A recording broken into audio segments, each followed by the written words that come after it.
नमस्ते दोस्तों, कैसे हैं आप सब। आज हम बात करेंगे एक बहुत इंपॉर्टेंट चीज के बारे में, जीएसटी यानी गुड्स एंड सर्विसेज टैक्स, जिसे हिंदी में वस्तु एवं सेवा कर भी कहते हैं। जीएसटी एक इनडायरेक्ट टैक्स है जिसने इंडिया के कई सारे इनडायरेक्ट टैक्सेस को रिप्लेस कर दिया है, जैसे excise duty, VAT, service tax वगैरह।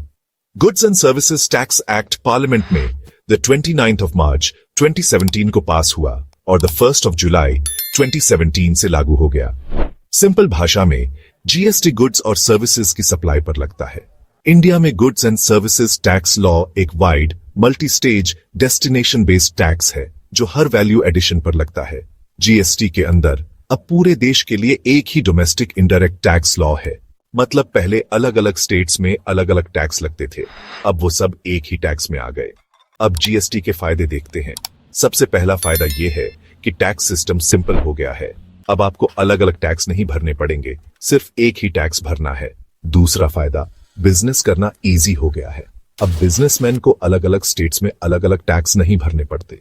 और एक जरूरी बात, जीएसटी से ब्लैक मनी पर भी लगाम लगी है। अब हर ट्रांजैक्शन का रिकॉर्ड होता है, टैक्स चोरी करना मुश्किल हो गया है। तो दोस्तों, ये था जीएसटी का एक छोटा सा इंट्रोडक्शन।